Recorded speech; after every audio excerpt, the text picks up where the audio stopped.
Emeritus. No. Oh, no. He's been emeritus for 20 years. But, as has Joe Gold. Oh my God. When I was in college,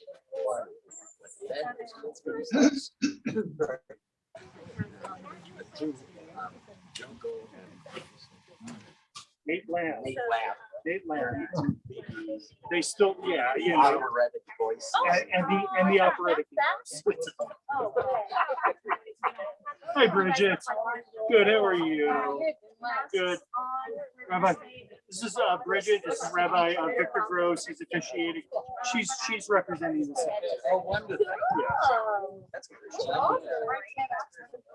Oh, yeah, I gave it inside. You can have the copy. Thanks. We'll check it out. They have pallbearers. This is his mother-in-law, my mother. She's a rabbi. Andrew Davidson right there. It's his mom. This is Bridget. She's with her mom. Helping us out. I was telling Alon, unlike all the SCI places, it feels like family here, and it's really nice. Yeah. We've unfortunately known you guys for 40 years. Yeah. So, Yeah. We'll be over to the side. Thanks. And I'm gonna turn on my phone. I already did. Oh, hey. You guys have focus. Yeah. We're going to figure that out. I'm sure you will. We got Time is about 18 minutes. okay.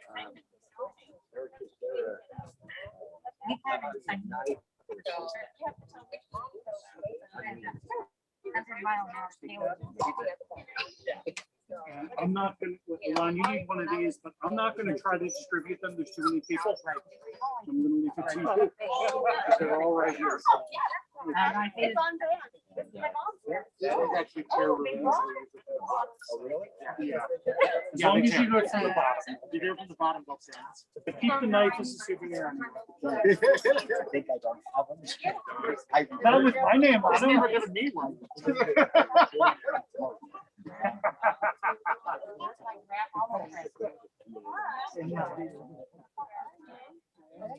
I have about 20 of them at home. We use them for everything.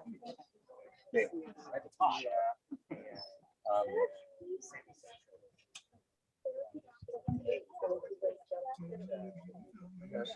Cassie gonna be here? Yeah. She's on there. Okay. She's managing the Zoom. Call from somebody earlier today. Blanking on the. Was it Bill Brooks? No, probably not. His mom's not Jewish, so. I know somebody who was so worried about the service today. Ah, so sweet. Yeah, I'm blanking on that. I sent him the Zoom link. He was so happy. Oh, that was very sweet. Yeah, no, of course. I sent it to a bunch of people. A lot of questions.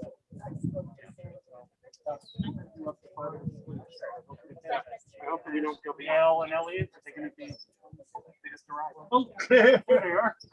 I can't. Oh. I brought my water.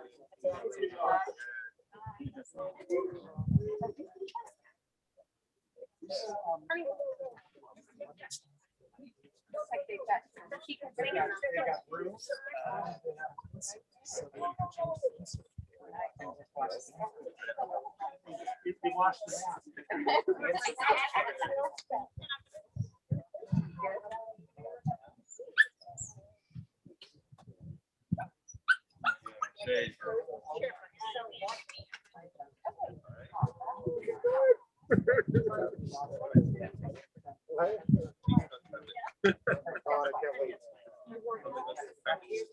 Nice. Just what I need.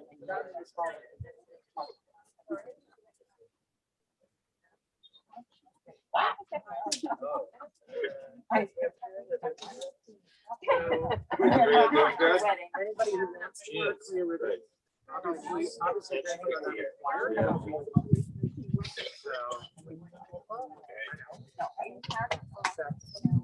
I don't do anything for fun. That's right. Keep going. yarmulke? They're right here. We got some of those yarmulkes that you need. Those Bobby hats. Bobby thing for your yarmulke? I do. This is what I do. I'm a funeral director. I've been doing it for 30 plus years.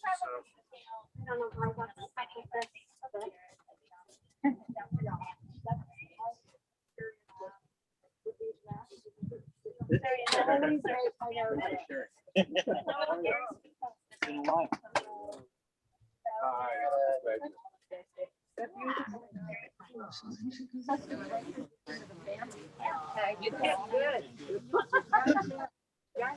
Young good. Sure, very proud of you. Trash, and there you go. Hi.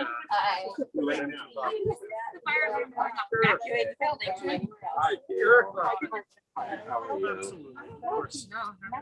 Beautiful down here. Yeah. It was well, it was flipping fun.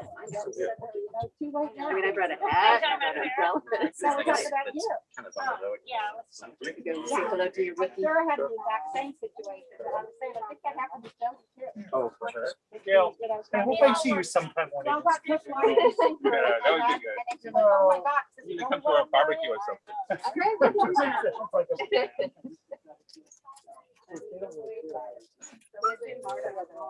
Kind of pretty risky. Well, it is.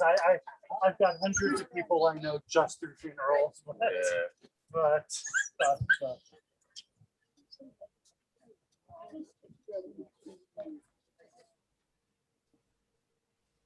you're a noise. Who's in there?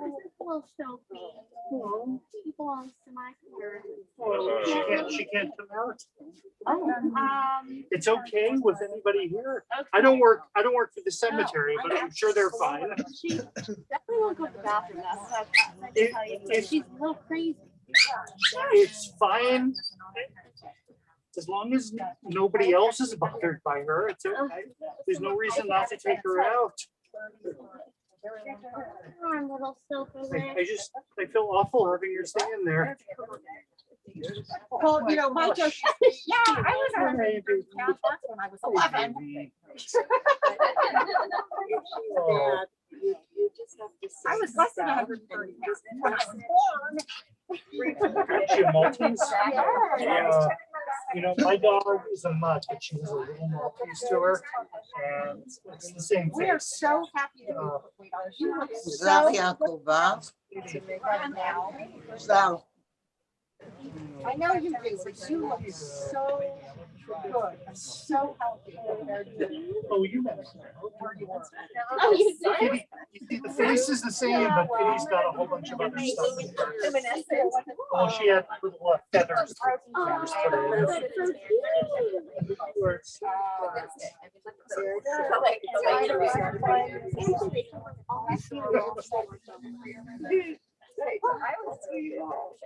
that's so cute. I think it's over your heart. Is there a correct place to put the trailer? Children of Tamar's on the left, everybody else on the right. Except we say. It just, but it so doesn't matter. Yeah, Traditional. right, I'm just telling you what the tradition is. You do what you want to do. Everyone, I just want to thank you all for being here. The funeral will start in around 10 minutes.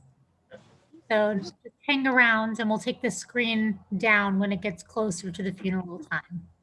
Thank you for being present. I'm already in the comments, my friend.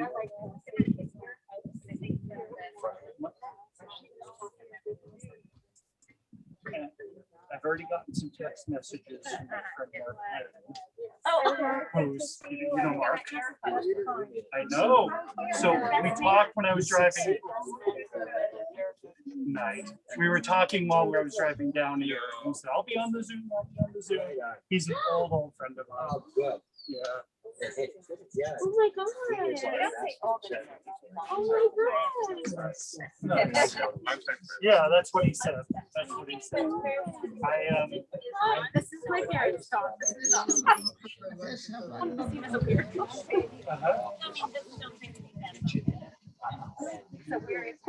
He did. I was working in Hillside. Decided to go back to school to get his ordination. I wrote one of his letters of recommendation. Yeah.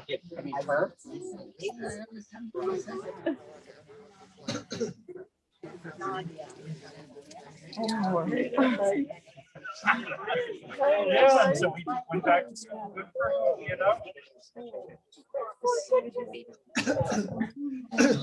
I have no doubt. I have no doubt.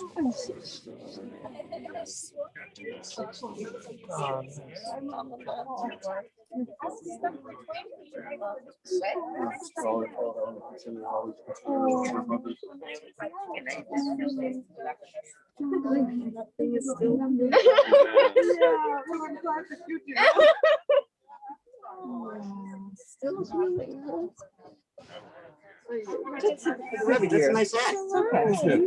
Yeah, that's what they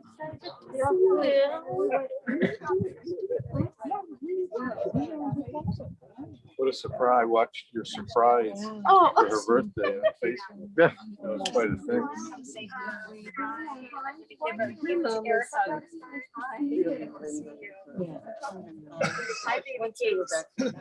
Question to ask him if he's right. It looks like the world's best part. Yes, it could be. No one's gonna mind it roam around. She doesn't want to run around. I know. Undertow for my mom. I understand. Very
Hi, everyone. I just want to thank you so much for being here. They're getting ready to begin. It should be in a few minutes, so just hang on for a little bit, but your presence matters a lot.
Dimensions.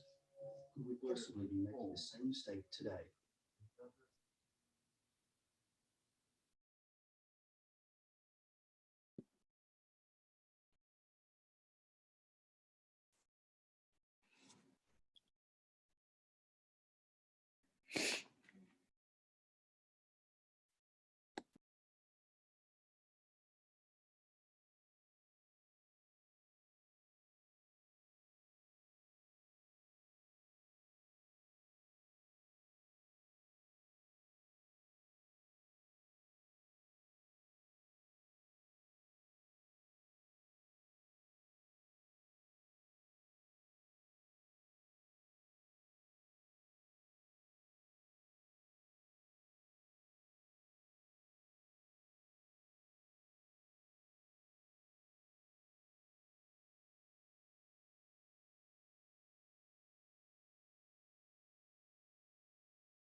Just a quick, it's a quick thing.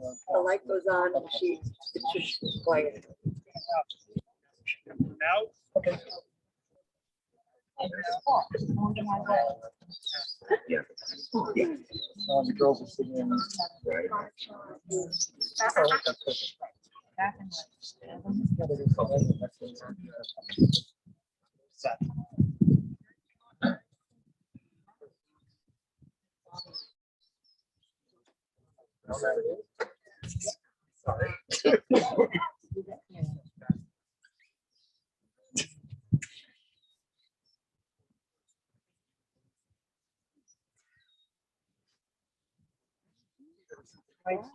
Get to the leg, sidestep your way up, hands on the desk. Face inward. Sidestep your way up. Very fronted. Hands on. Keep 2 hands on the casket. That's it. Lift it up as best you can. We're going to go all the way forward to that first forward. You can lift up a little more. Excellent. And then down. Right Yeah, there. I was thinking the exact same thing.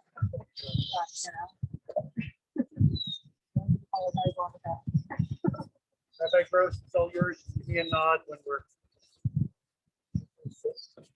Folks, can I also ask everyone, please take a moment, check that your phones are silenced.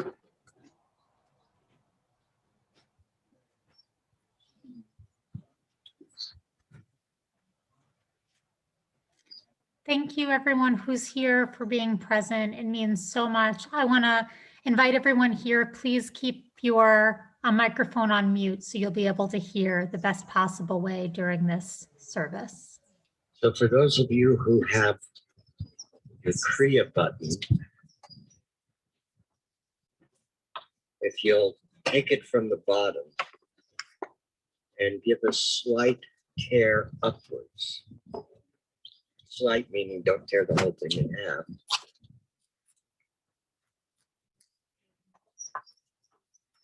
Adonai Natan, Adonai Lakach, Yehi Shem, Adonai Bavarach.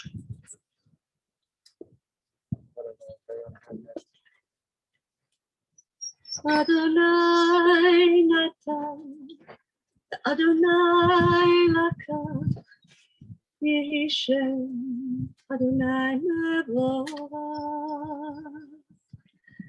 Adonai Natan, Adonai Lakach, Yehi Shem, Adonai Bavarach. God gives and God takes away. Blessed is God's name. From God we come, and to God we return. Blessed is the name. Adonai Natan, Adonai Lakach, Yehi Shem, Adonai Bavarach.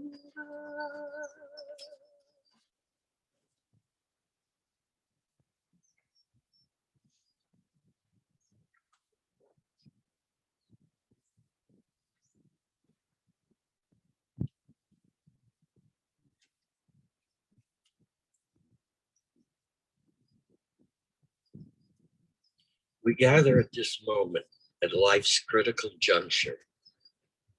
We gather upon ground hallowed by human longing, questioning, and fear. We gather at the edge of oblivion, and we cry out, straining with all our might to hear even the faintest of echoes, the echoes to rebound and return. We gather before the Malach HaMavet, the angel of death, and demand to see its eyes, to look into its soul, that we might know, why do all things have to end? But the angel's name is also silence, and darkness mocks the most fervent and feverish pleadings. Yet the lamp of life needs darkness to shine, just as the newborn's cry needs silence to be heard. If we would value the light, we must also tap into the darkness. If we would cherish the cry, we must pierce the silence. One who dares stand in the darkness can perceive what is there in the light. But one who stands only in the light cannot pierce the surrounding darkness. There are no timely deaths, though some are more accepted than others. There are no blessed deaths, though some are more peace-giving than others. There are only unwanted deaths, uncontrolled, unreasonable, and unholy deaths. Death tears at the marrow of the living, shattering the facade of wisdom, evoking the horror and our own transience. Yet even as we peer into the heart of death and behold no answers, a courage arises within us to face the truth of our ignorance with the light of love. Though we cannot know the reasons for death, we can face the reality of it with the best of human dignity, refusing to despair of life, even as life seems to have despaired of us. Blessed is the one with the power to listen to the silence and to endure.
So if you all take out in the booklet, page 5, both Christians and Jews use the 23rd Psalm in various occasions to fully appreciate the meaning of the words at a funeral is to understand that that King David, the author of the Psalms, in this particular situation, he locates himself probably in a wadi outside of Jerusalem, being chased by King Saul and his small band of followers. Weren't sure if they would survive, weren't sure if the purpose that they had set out would be fulfilled. It's probably among all the Psalms, 150 of them, one of the most anguished and existential and hopeful Psalm all in one. So let's read it together, page 5. Adonai, you are my shepherd, I shall not want. You make me lie down in green pastures. You lead me beside still waters. You restore my soul. You lead me in straight paths for your name's sake. Yea, though I walk in the valley of the shadow of death, I fear no evil, for you are with me. Your rod and your staff, they comfort me. You set a table before me in the presence of my enemies. You anoint my head with oil. My cup overflows. Surely goodness and mercy shall follow me all the days of my life, and I shall dwell in the house of the eternal.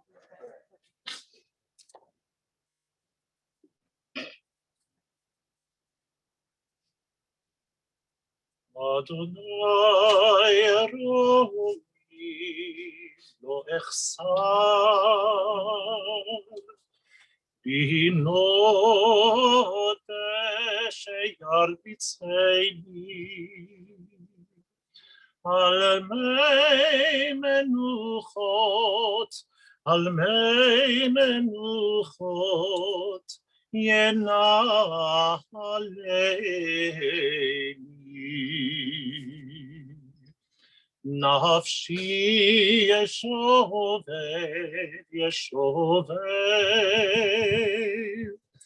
ינחני במגלי צדק ינחני במגלי צדק למען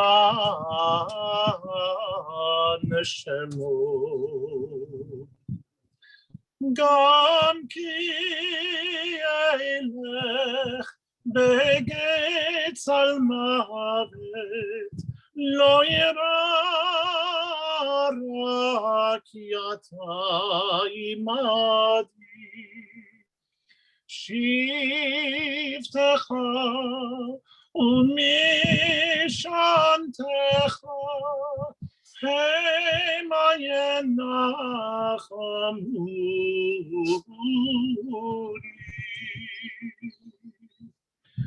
ארוך לפניי, לפניי, שולחן נגד צורריי, דישנת ושמן ראשי, כוסי רוויה. אך טוב וחסד ירדפוני כל ימי חיי, ושבתי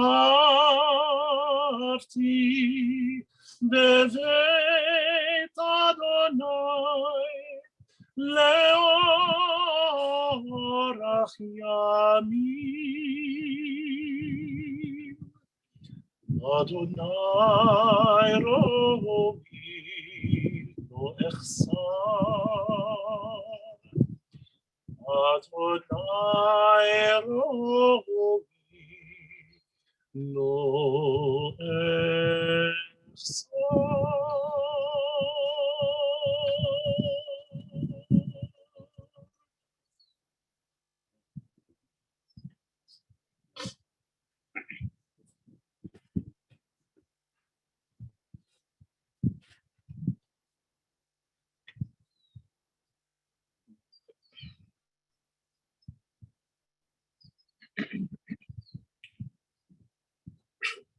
In evaluating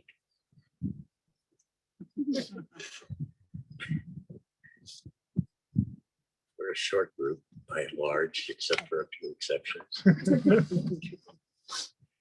When we come to the end and look at a person's life, in the Jewish tradition, there is a great deal of emphasis put on Ma'asim Tovim. What are the good deeds that a person has done? I'm not convinced that the sources that tell us that that's how we examine and judge a person is the only thing that we should consider. I'm of the opinion that one can see the worth of an individual's life, not only in the deeds that are performed on this plane of existence, but also in the relationships that they have and cultivate, and also the challenges and responses throughout a lifetime, how they confronted the challenges and overcame, and sometimes overcame again. When I think of Carolyn, Tamar, Davidson, I think of all those aspects. It was almost 50 years ago that I first encountered Tamar. It wasn't in person, it was a phone call. I never met her. I was unfamiliar with her. It was the first time I ever heard her talk to me. And what she asked, almost beseeched, because she didn't know if I would go for it, to come to Nadja's 17th birthday party. That's a long time ago.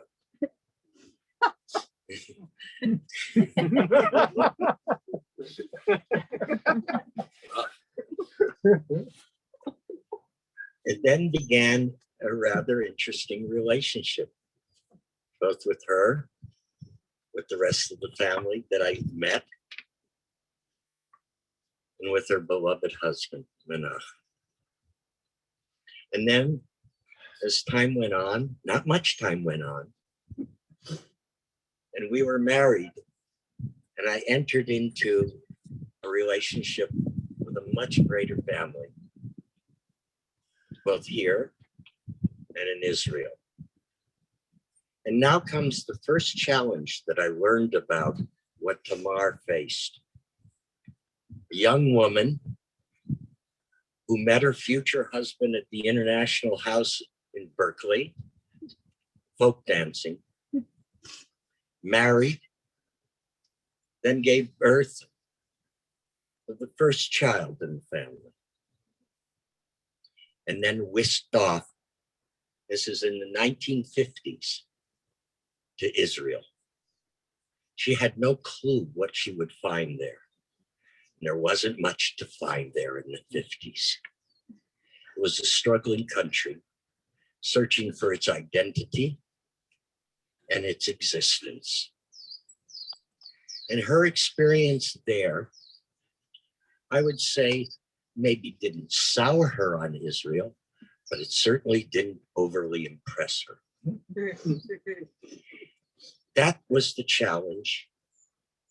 And she overcame it. As everybody knows, her love for Israel grew and grew and grew, so that her trips there, even after the death of her husband, were important to her to maintain her relationship with the family, and also to reap the benefits of a country that had progressed, offered her the things that she wanted to eat, all those things that were missing in the original period of time.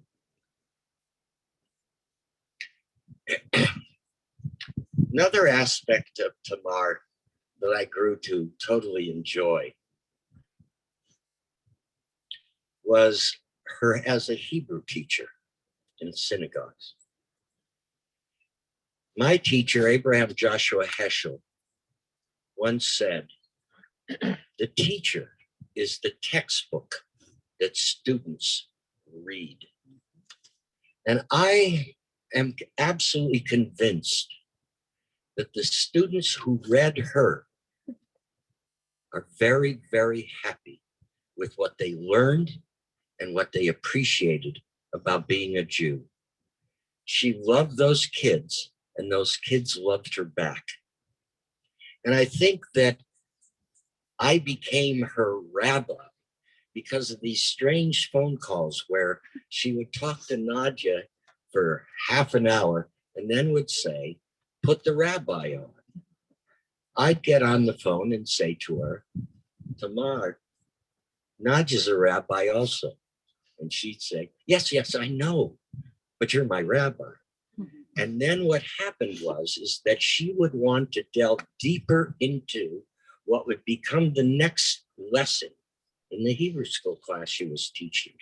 Her curiosity for the depth of the subject matter was amazing because it continued for years, sometime repetitive, sometime exploring new avenues.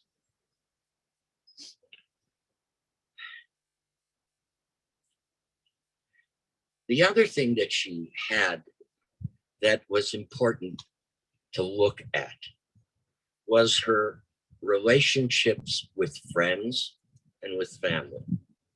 Now, those, I must admit, in every situation and in every family, there are challenges and responses. So the thing that I came to learn, and in a discussion that the siblings, some of the grandchildren had the other day, we were all in complete agreement that God's task for her, her specific task in life, was to be a bubby. And what a magnificent bubby she was. There are, if I'm correct, 7 of 8 grandchildren here today.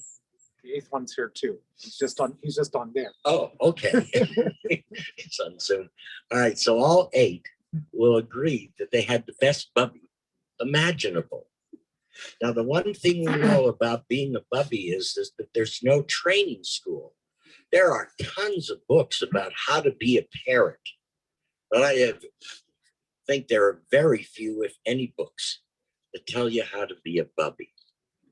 There are jokes about being a bubby, but there are no manuals about being a bubby. And it was, at least I can say for Nadia and me, it was one of the great joys to have her as the bubby. Not just to stash the kids when we wanted to go away for our anniversary, but the fact that She was loving to the kids, funny with the kids, serious with the kids, tolerant with the kids. Something that is not always possible for parents to be. She rose to that job without being told she had to, or it was expected of her, or demanded of her. She embraced it as her meaning in life. And for that, she deserves an eternal amen. The other aspects that I would get a kick out of was that she became a world traveler by being an agent. Right? It was amazing to watch. It was something unexpected that she kind of fell into, becoming a travel agent. And she became one of the most knowledgeable people about every place in the world that anybody might want to travel to. Right? And it was this embracing of a world that was beyond her in the physical, but it was something that she was able to aid people who were wondering, should they go to some place? And she had all the answers, not just of how to get there and where to stay, but what was the most important things to experience there. That she was also, as everybody pointed out, she was a great comforter. She was very sensitive and open to the travails and the struggles and the hardships and the tragedies of people's lives. And she was very succinct in it and sincere in it. And I was always struck by how appropriate she always was. She never missed the cues of communication and feelings of other people. And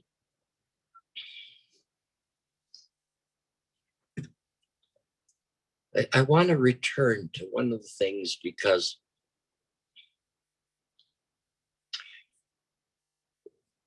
when Idan was born in Israel, she and Menachem were at home here in Anaheim. And right after the birth, I walked out of the birthing room and went to the telephone to call Saba to tell him to prepare a brit. And he said, I already know. That was typical of Saba, beating everybody to the punch. And then I said, well, but we need to call Anaheim. He said, I already have. This is only a few minutes after the birth. All right. When they finally came to Israel, and I can still see the excitement, like life had now gone up one level of experience and holiness by bringing a grandchild into the world. And the wonderful thing is that there were many more to come for her, and that she never grew tired of the increasing numbers. And the energy never flagged as she responded to each one. So I want to conclude my words by making an observation.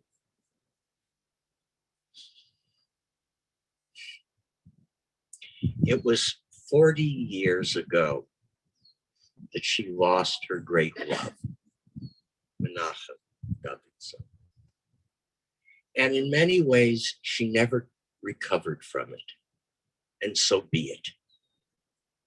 That love was so deep in challenging times and experiences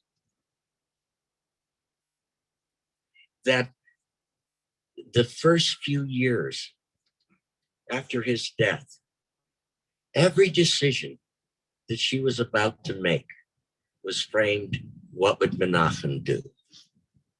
There was this sense that she couldn't separate. And so be it. And as the differentiation slowly took place, she began to carve out her own life. But never a moment did I sense a disconnect with Menachem. So much of her life was really surrounded by that love. And I just want to acknowledge what we all know and sense. She's home now. She's with him.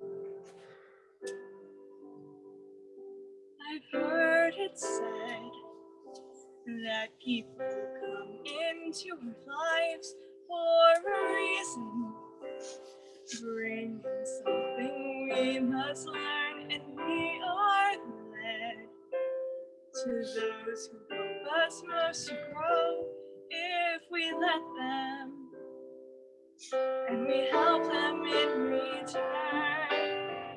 Well, I don't know if I believe that's true, but I know I'm who I am today because I knew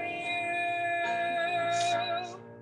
Like a comet pulled from orbit as it passes the sun, like a stream that meets a boulder halfway through the water.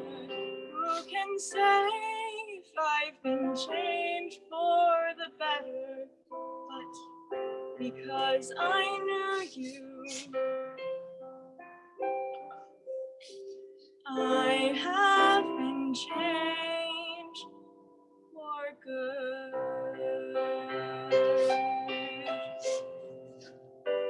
It well may be that we will never meet again in this lifetime.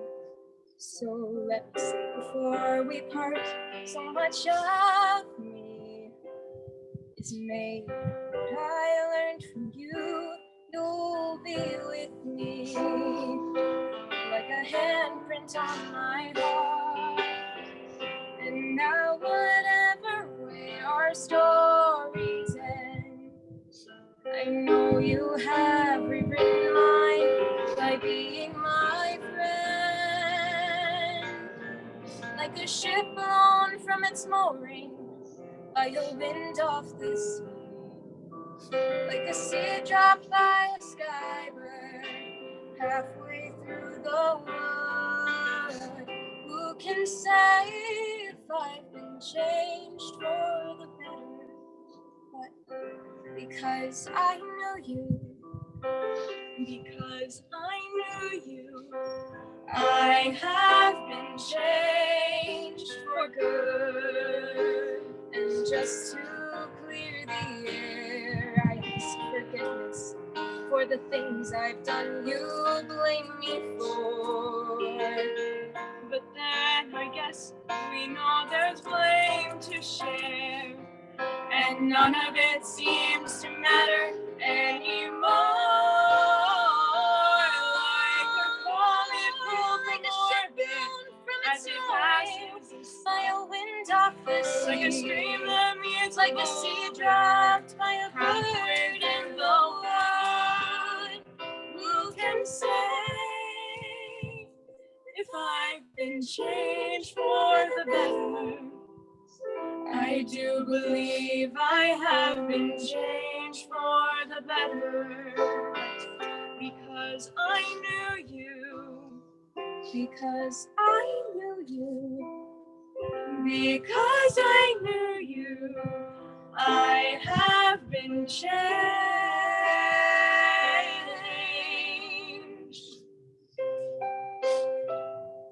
For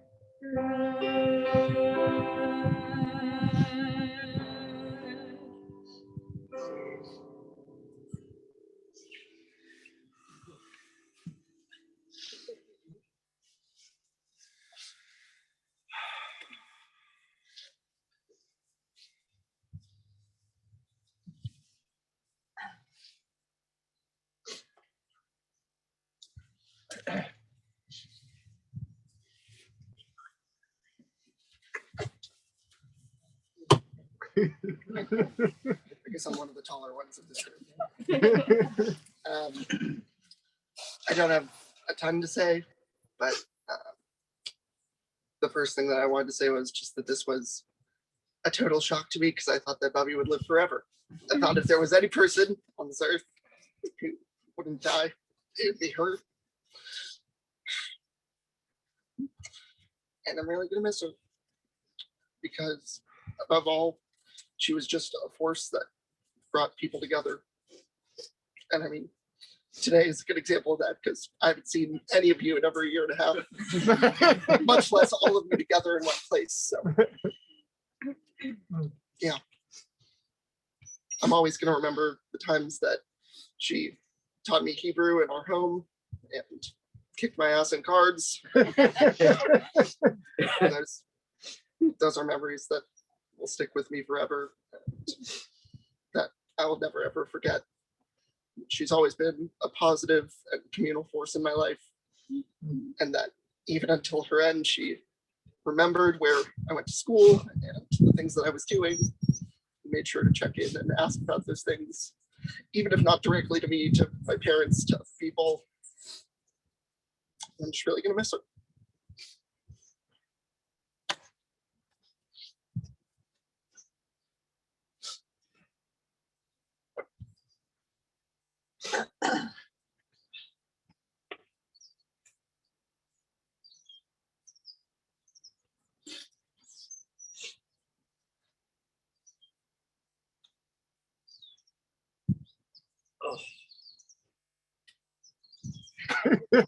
Not one of the taller ones. I don't think we organized this right.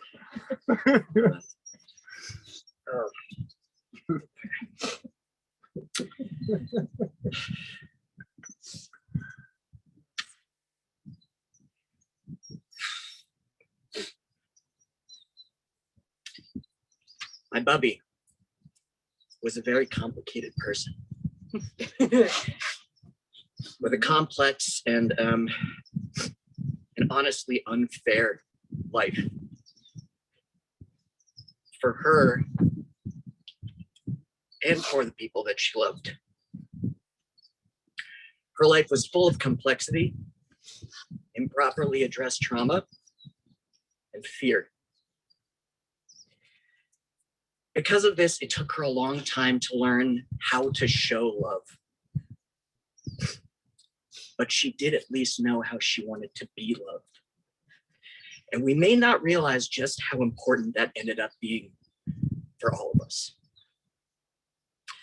About 6 years ago, I realized that I actually didn't know much about Bubby's younger years. I quickly learned as I would ask her stories about her childhood that her happiest memories by far would be the trips that she took to visit her grandparents in Flint, Michigan. And it was obvious why. Bubby had two male role models in her life who couldn't be more diametrically opposed.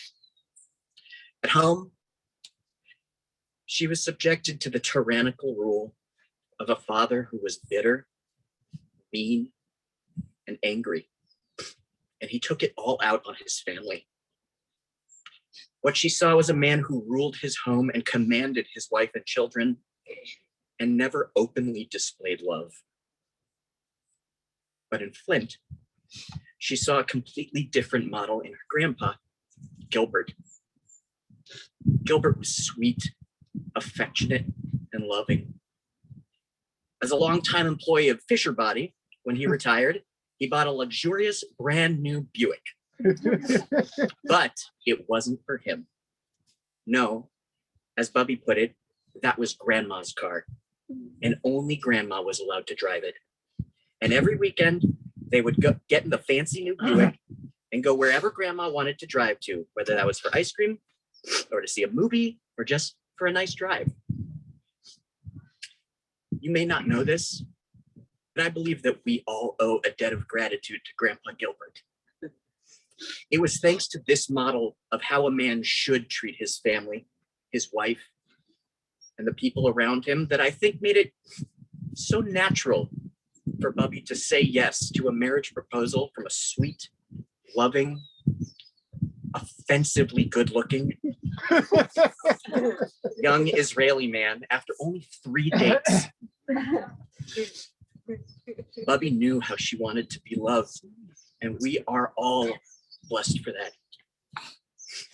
I think the experience of losing that love so young only exacerbated the anxiety and the loneliness that she experienced as a child. I know that she could be difficult at times.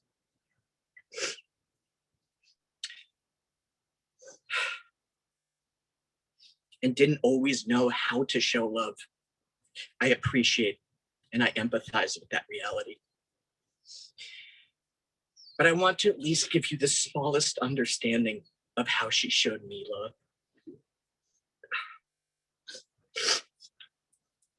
Why she was such an essential contributor to my identity and my strength as an adult. As a child, Bubby honestly had no idea what to do with me. To say that I could be difficult is an understatement. And yet over time, I think that she began to recognize a kindred spirit in an untamable boy who was so obviously different, who eschewed rules and authority. The girl who once blackmailed her own father into moving the family to a neighborhood with better schools. The woman who also felt like she didn't really belong in her own skin, let alone the world around her. And the mischievous Bubby who gleefully taught her grandchildren how to sneak food into the movie theater and catch unpaid for double features. Slowly came to understand where we were actually so alike. At Ricky's high school graduation, my Bubby saw me wearing this for the first time. And she asked why. Not with any judgment, just curiosity. I told her honestly that I was struggling with my identity and my values. Having grown up with a European Israeli identity, then going and working in the Middle East and learning more about my Palestinian heritage. As I befriended and grew to love more and more of my Palestinian comrades whose lives were terribly affected by the occupation. Bubby nodded, and that was that. The following November, we were together for Thanksgiving with Yoni and Debbie's family. It was either Vale or Aspen, one of those houses. And in some hilarious joke, Yoni and Debbie decided to put her on the 3rd floor, which meant I had to schlep her bag for her up all those stairs. She told me to schlep her bag for her, bring it up to her room because she had something for me. So we got up to the room, got her on, and then she immediately sat down on the bed, and I was like, oh God, Bubby, you're never gonna get up from there. It's gonna be a whole dog and pony show to get you up. Come on, legs. Come on, legs.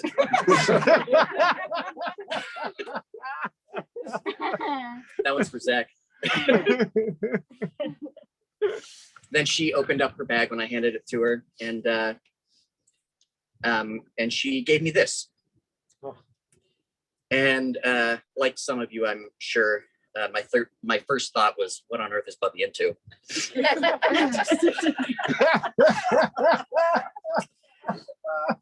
So she told me, this is an agal. It's what you use to tie the keffiyeh properly to your head. And It was your grandfather's. He used it to tie his. And then she said, if my grandson is going to be an Arab, he better know how to properly look the part.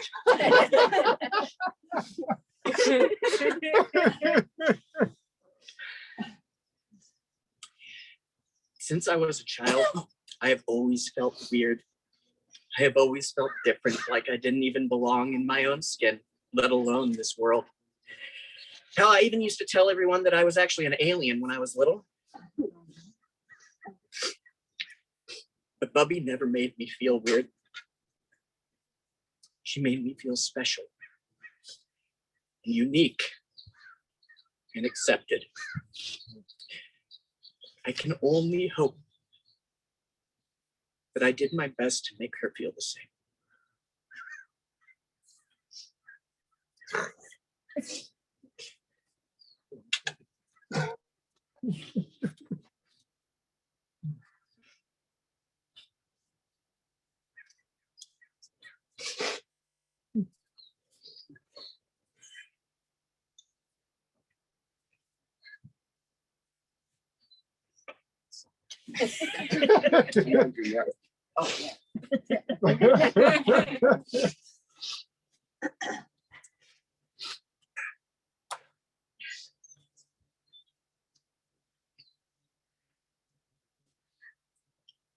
When Zach mentioned getting beaten by her in Ari. cars. Ari, I'm sorry.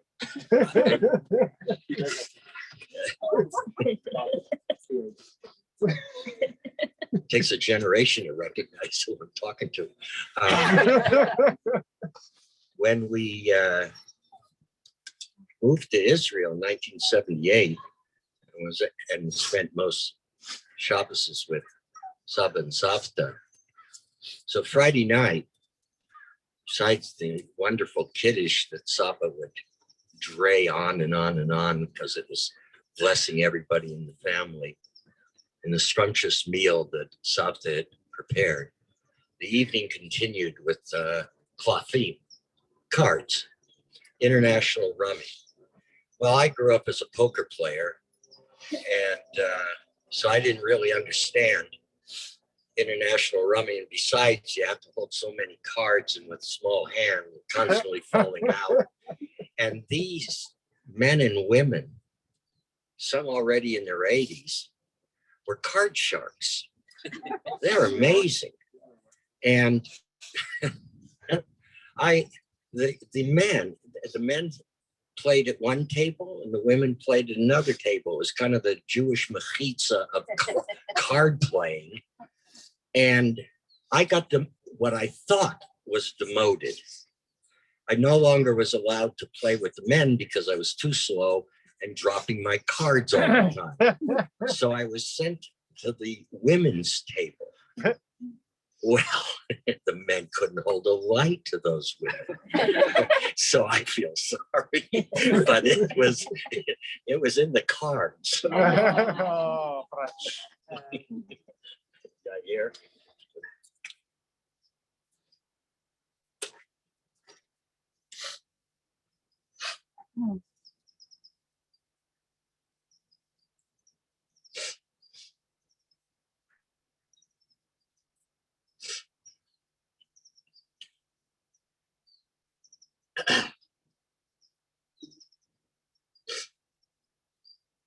Jordan and Zoe took my song, so I'll just say a few words.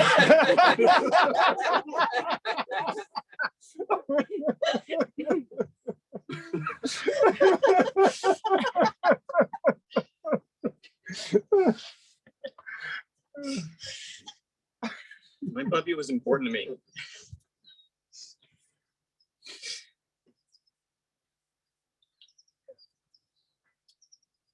I think that I'm fortunate to be one of the earlier grandchildren. She was a little bit more spry, had a little bit more energy, and got to do a lot of fun things. I have unlimited memories, starting with the early life of crime that Ari alluded to. Or no, Ty alluded to, I'm sorry. taking us to 2 movies for the price of 1. Traveling. She took me traveling, which was really special. I hadn't done that as a kid. So to see new places and experience that with her and have her be excited to show me. And the endless late night conversations as I got a little older, playing cards at the dinner table, just talking. She cared. She cared to listen. She cared to talk.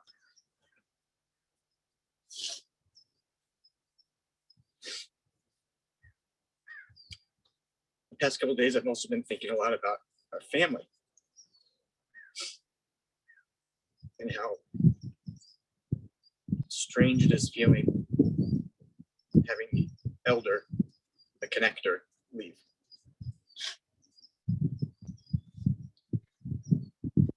And I hope for our sake, and I hope for her sake, that we can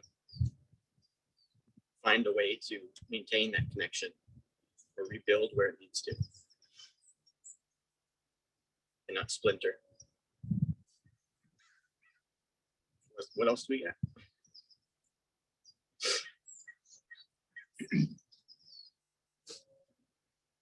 I love my puppy. And I love this family. And I'm proud to be part of it.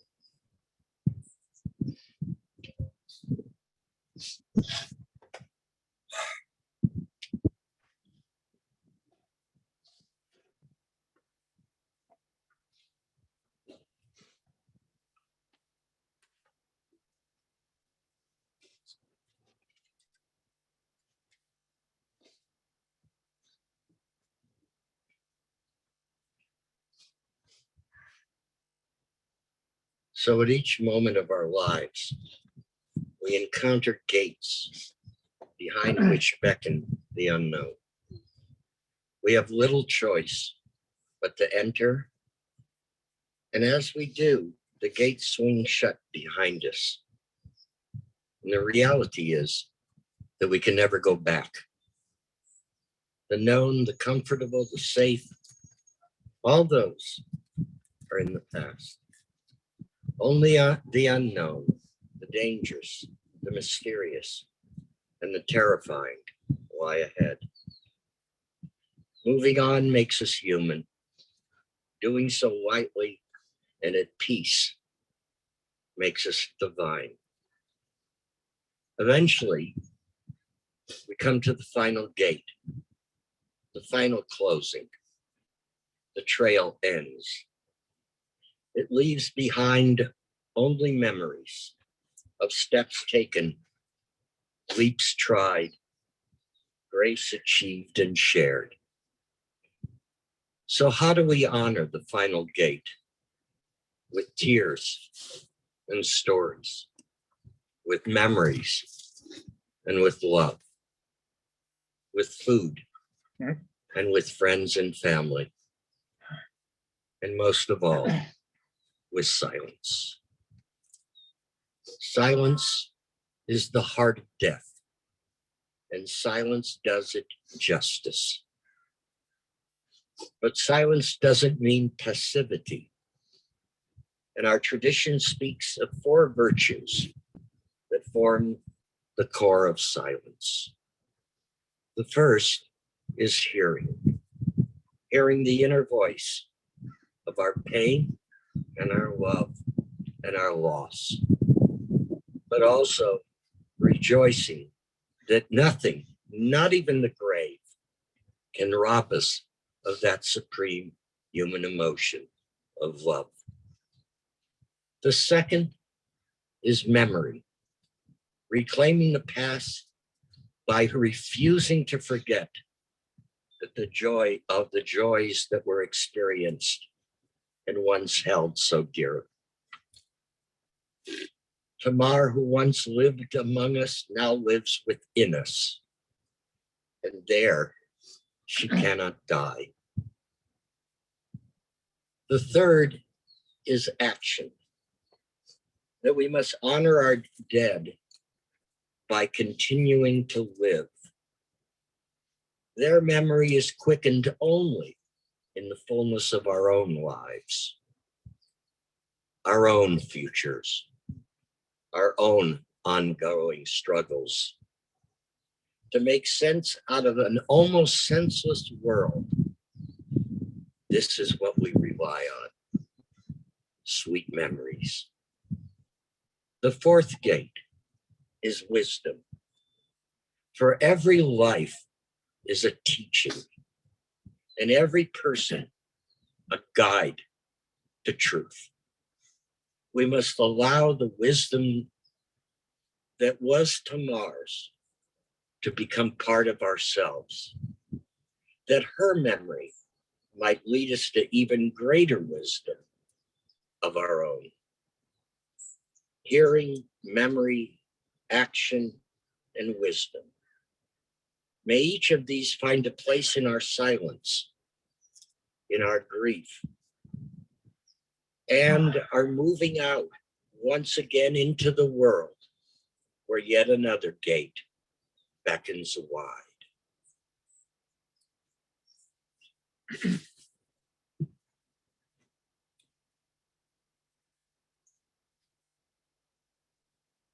I invite everyone to please stand if you are able for El Marachamim.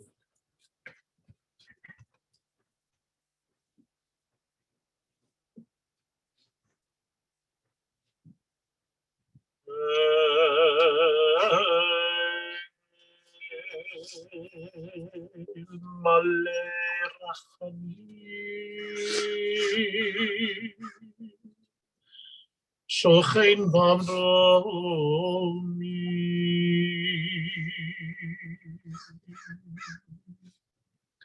חמצי מנוחה נכונה, תחת כנפי השכינה, במעלות קדושים וטהורים, כזוהר הרקיע המזהירים את נשמת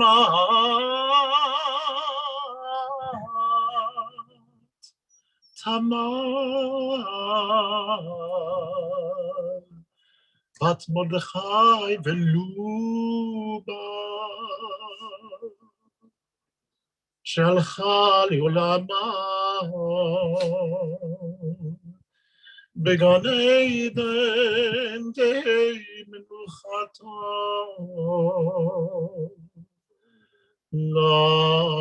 לכן בעל הרחמים יסתיריה בסתר כנפיו מעולמים,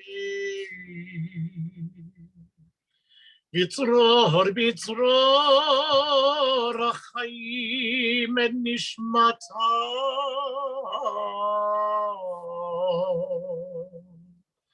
אדוני הוא נחלתה ותנוח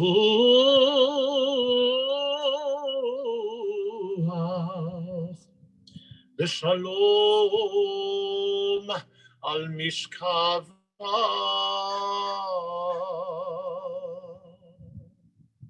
ונאמר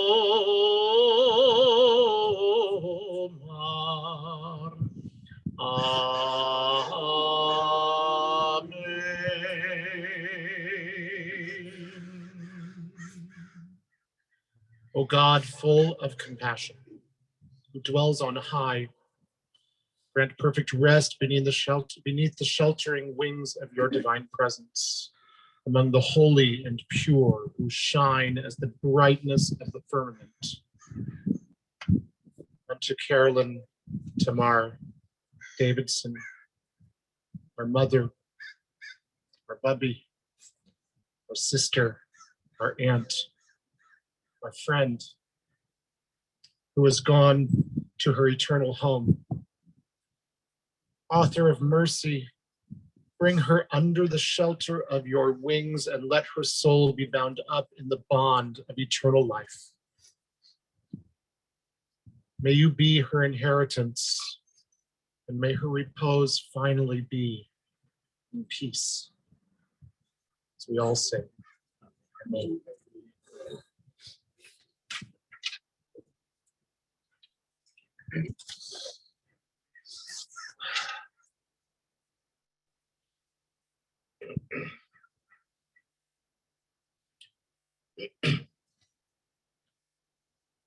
One of the things about the Jewish tradition is that a recognition that life is real as well as death. There is no hiding. There is no denying. And the way we do this as we gather to acknowledge and honor the final resting place for Tamar is for those who would like to participate. It is our obligation to bury her. And so if you will line up, and those of you who want to shovel dirt into the grave. Some hand sanitizer after you touch the shovel above your wrist.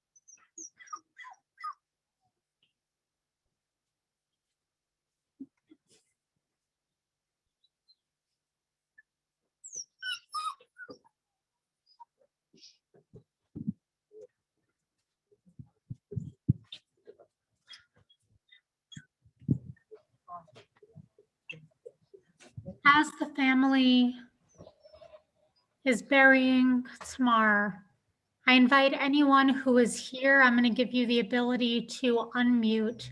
And if you'd like to offer some words of condolence, some words of memory to the Davidson family, I invite you to do so at this time.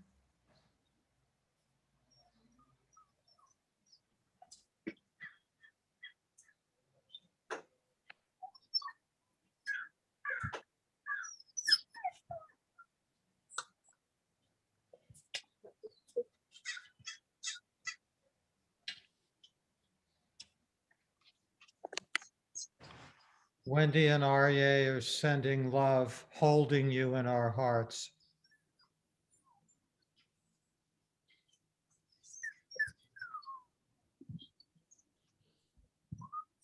Thank you so much. I'm so sorry.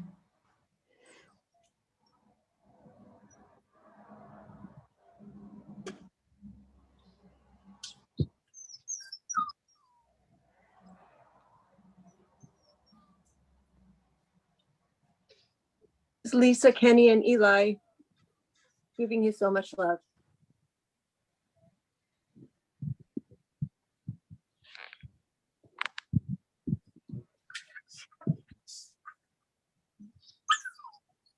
Lucinda and Oren sending love and blessings.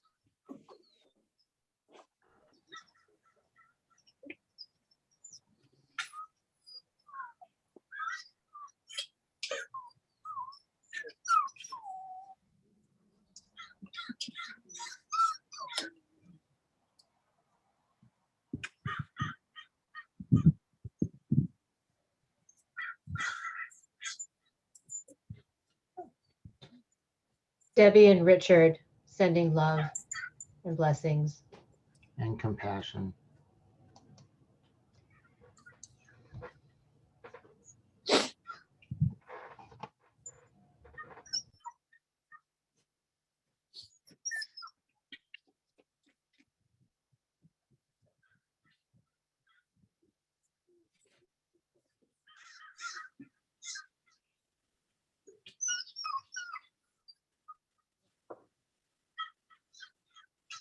Bahira and Shaya are holding you all in love.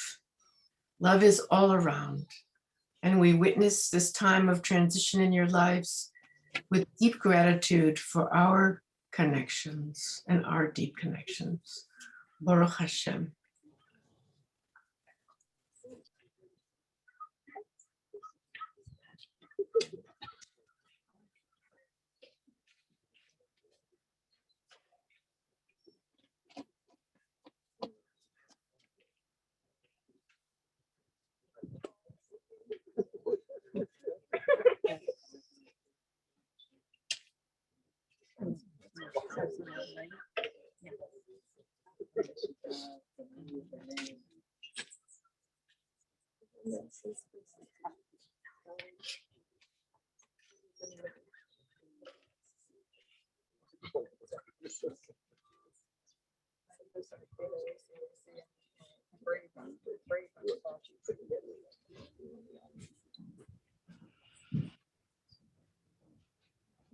May your words of condolence said out loud and written in the chat be a blessing that is just like the earth placed in Tamar's everlasting place, something that comes to her in love.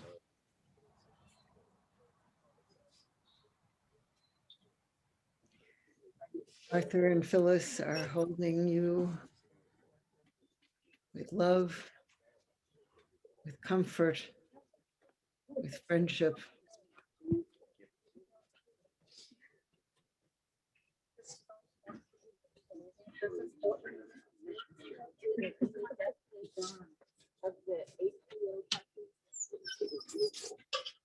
I wasn't allowed to have TV as a kid, right? So daughter used to send me VHS tapes. She'd sit there and she'd watch DuckTales or whatever and pause it during the commercials on HBO. And I would have a 6-hour VHS tape of cartoons sent to me. And they used to tell you where on the day would you start. Oh, yeah, no, I wasn't allowed to have that, but I had it in the house.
Not my mom.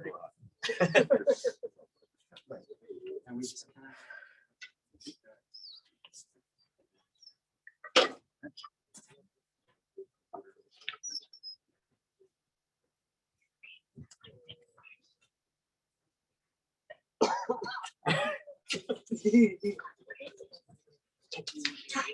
No. Sorry, you're putting cards in.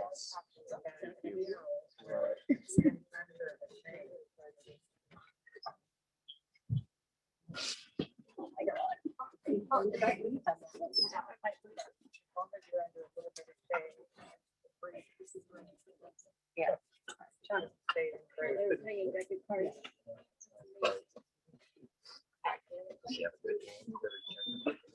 Really great.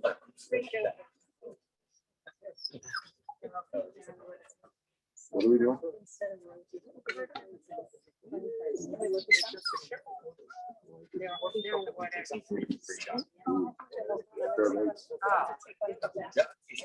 She's drawing good cards.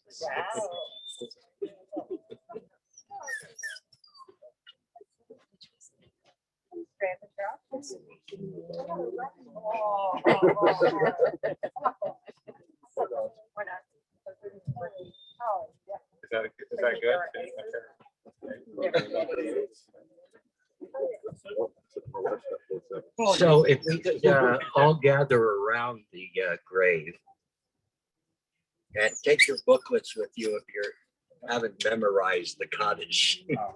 Pages 8 and 9. Unfortunately. Pages 8 and 9, if you don't know it.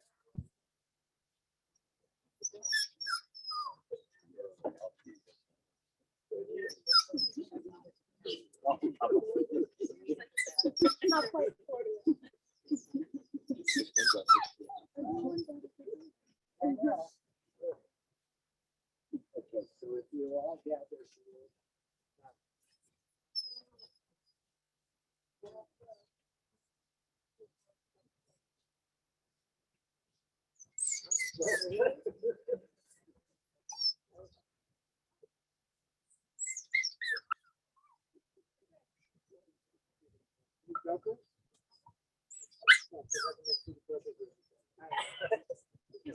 It wouldn't be rummy.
Amen.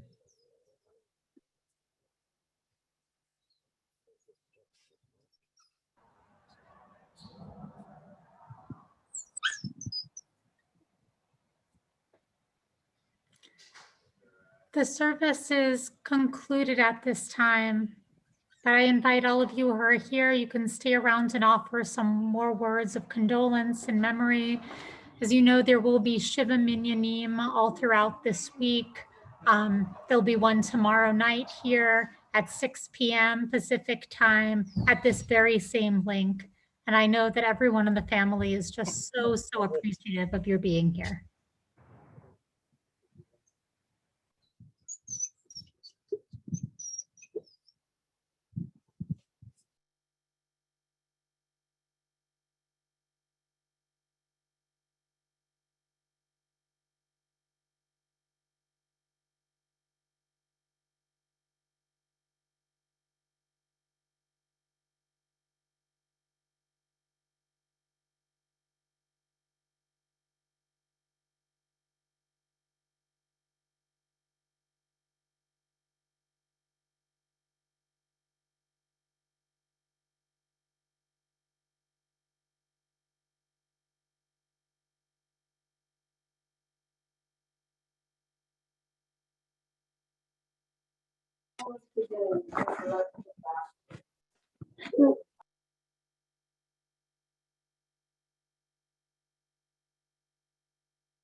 Amen.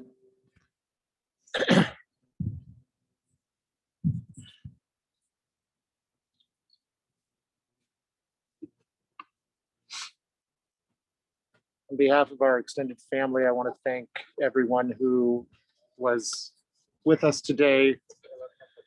I want to thank Rabbi Kale for managing the Zoom today and for for all of you for being here.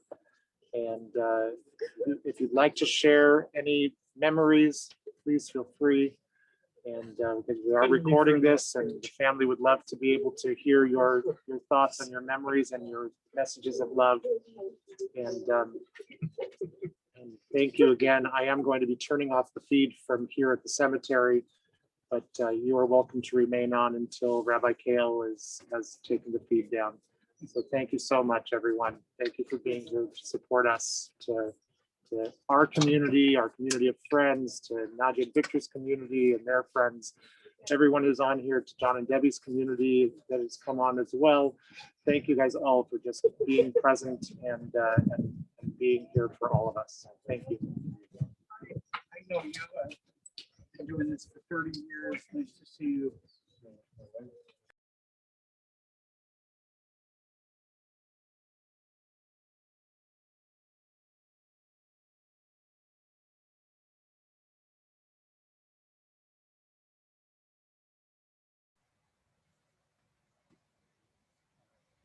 So if anyone wants to offer any additional words or memories at this time, you're welcome to do so. If not, we'll see you at the Shiva in coming days. Thank you so much.